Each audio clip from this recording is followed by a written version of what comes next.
이렇게 큰 수술을 하고 나면 수술을 들어가기 전에는 죽음이라는 거에 대해서 한 번쯤은 생각을 하게 돼요.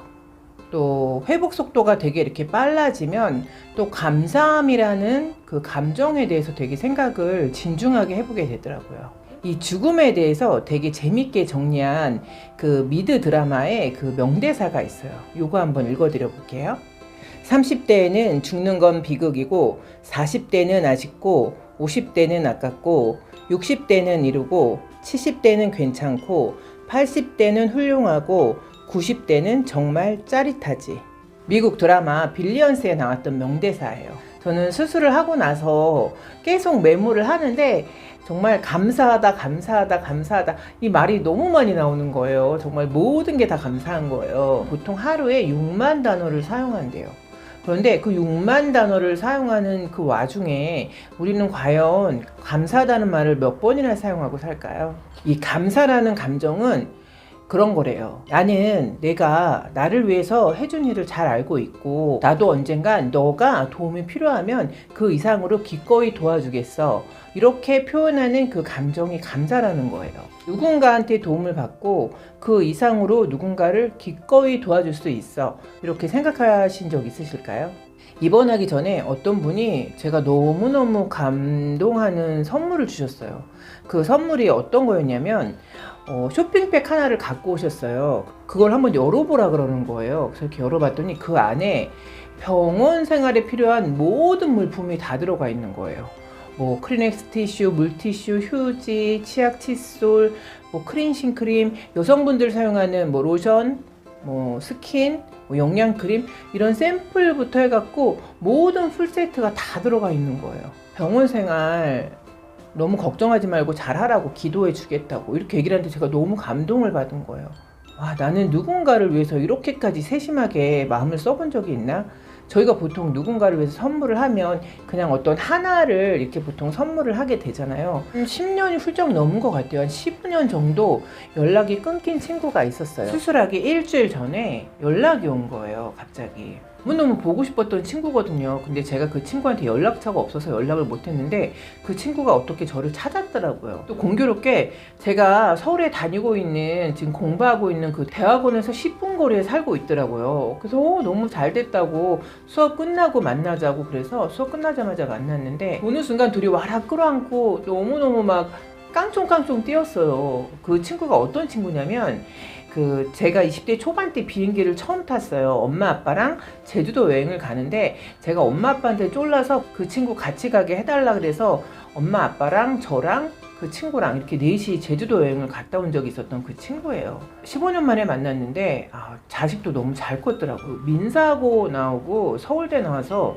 판사 임용을 앞두고 있더라고요. 너무너무 착했고 너무너무 겸손했고 그랬던 친구인데 역시 잘 살고 있더라고요. 며칠 있다 수술을 하는데 너를 이렇게 만나서 너무너무 선물 같다. 그런 일이 있었고요. 또 하나는 어떤 일이 있었냐면 제가 석사 때 저희 그 학과장님 교수님이 저한테 굉장히 잘해주셨어요. 그런데 그 당시에 제가 아들이 애가 심리적으로 되게 불안해하고 있었어요. 그런데 그 교수님이 아동 심리에 대해서 전문적으로 공부도 하셨고 또 그런 걸 많이 알고 계셨었어요. 우리 애가 이렇게 어린데 부모의 별거로 인해서 애가 약간 불안 증세를 보인다. 그래서 걱정이 너무 된다.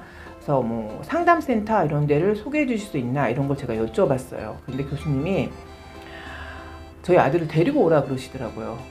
그리고 당신이 직접 상담을 해주시겠대요. 그래서 제가 너무너무 감사했죠. 그런데 그 교수님이 그 당시에 저희 아들하고 저하고 맛있는 곳에서 식사를 사주시면서 저희 아들을 아주 자연스럽게 몇 시간에 걸쳐서 상담을 해주셨어요. 그러니까 상담 아니게끔 상담을 자연스럽게 이렇게 하셨는데 저희 교수님이 저희 아들을 본 결과 그렇게 엄마가 생각하는 것만큼 심각하지는 않다. 안심을 해도 된다. 그리고 무슨 일 있으면 언제든지 나한테 도움을 요청해라. 이렇게 말씀을 해주셨어요. 그런데 그 교수님도 그러니까 계속 연락이 됐었거든요. 그런데 거의 십몇 년 만에 연락이 오신 거예요. 수술을 한 상태라서 교수님을 뵙기가 어렵다 이렇게 말씀을 드렸어요. 그랬더니 교수님이 제가 다니는 교회로 와서 같이 예배를 보겠다고 이렇게 말씀을 하시는 거예요. 그래서 교수님 덕분에 저희 아들이 너무 잘 컸다. 다 교수님 덕분이다. 저희 아들이 중앙부처의 R&D 공공기관의 연구원으로 있어요. 본인이 가고 싶어 했던 데를 취직을 할 수 있었던 거죠. 그런데 그 합격 발표가 딱 난 날 제가 공교롭게 그 교수님이 생각이 났었어요. 그 어릴 때 저희 아들을 그렇게 성심성의껏 상담해 주시던 그 교수님이 생각이 났었는데 제가 참 마음만 가득하지 전화는 정말 드리고 싶었지만 십몇 년 동안 연락을 안 하고 있다가 전화 드리기가 너무 염치가 없는 거예요. 그래서 전화를 안 드렸는데 당신이 저한테 연락을 하신 거예요. 이 감사는 감사의 대상을 세 가지로 분류하면서 감사를 해보면 감사할 게 정말로 많다는 거예요.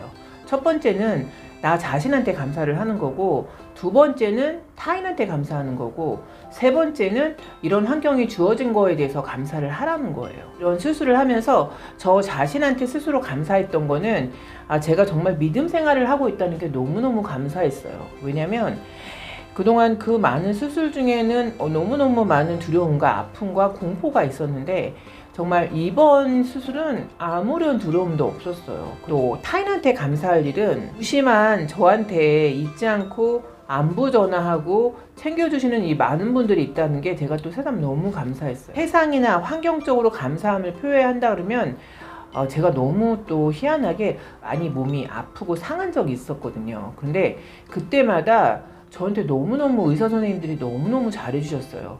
그런데 그 의사 선생님들이 또 공교롭게 다 세브란스 쪽에 계신 의사 선생님들이셨어요. 그래서 요번에 또 입원을 하면서도 간호사분들까지 너무너무 친절하더라고요. 그래서 정말 전국 제1의 의료기관이라는 말이 무색하지 않게끔 시스템도 너무 잘 돼 있었고, 그리고 또 하나 감동받았던 건요.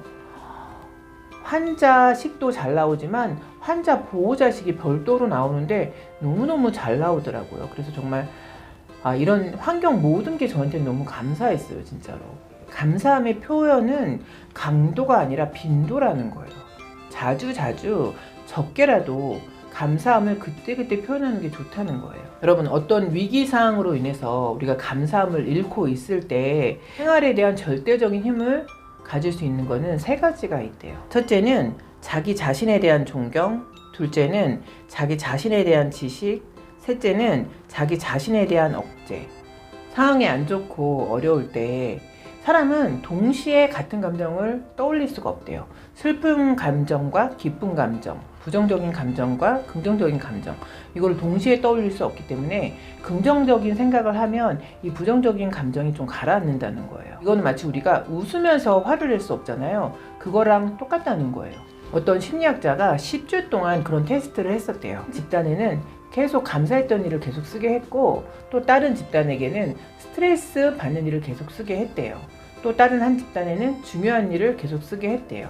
그런데 너무도 당연하게 감사한 일을 쓰게 했던 이 집단에서 삶에 대한 만족도도 가장 높았고, 스트레스도 가장 적었고, 건강 상태도 가장 좋아졌다는 거예요.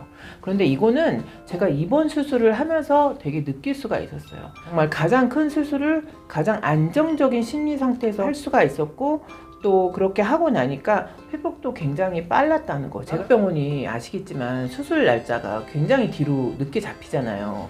저도 사실은 수술 날짜가 굉장히 몇 달 뒤로 잡혔었어요. 그런데 그 수술 코디네이터가 있더라고요. 그 코디네이터랑 저희 담당 의사 선생님하고 얘기하셔서 이 날짜를 추석 전에 일주일 앞으로 당겨주신 거예요. 그래서 제가 그때 어떤 생각을 했냐면, 제가 별도 뭐 어떤 부탁을 드린 것도 아니었거든요. 그런데 이렇게 당겨주셔서 제가 그때 어떤 생각을 했냐면, 되게 몸 상태가 안 좋나 보다, 이렇게 많이 당겨주신 걸 보니까, 이런 생각을 했었고, 그리고 또 하나는 추석 전에 일주일 전에 잡아주시니까 제가 연 2주를 쉴 수가 있잖아요. 이번 추석은 또 굉장히 길잖아요. 그러니까 병가를 일주일만 내도 되니까 제가 사실은 여름휴가를 그래서 안 썼어요. 너무 미안해서. 왜냐면 여름휴가 일주일 쓰고 병가 일주일 쓰고 그러면 저희 직원들이 너무 힘든 거죠. 그래서 제가 딱 일주일 내고 추석하고 이어지니까 너무너무 감사한 거예요. 그래서 제가 저희 상사한테 이렇게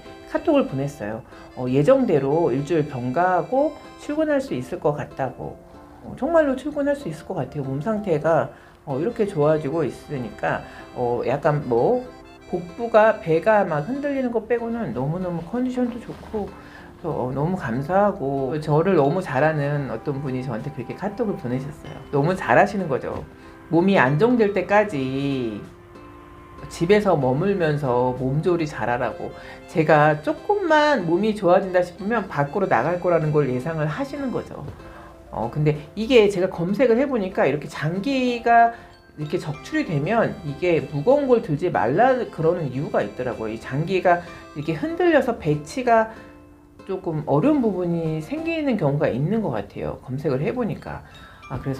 그래서 무거운 거 들면 안 되고 운동하면 안 되고 그래서 조심해야 되는 거구나.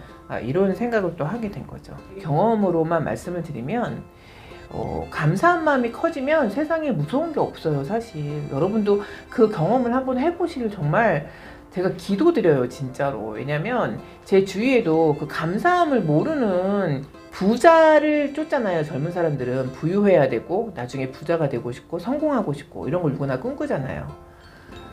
그런데 정작 그 많은 부자들이 행복하고 만족을 할까요?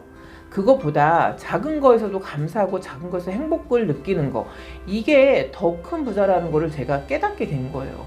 그런데 이게 말로는 쉬운데 이게 정말 진심으로 깨달아지는 거는, 그거는 제 힘으로 할 수 있는 건 아니에요. 그런데 정말 저는 많은 분들이 그 감사함을 정말 진심으로 느끼셨으면 좋겠다, 막 이런 생각이 들 때가 있는 거죠.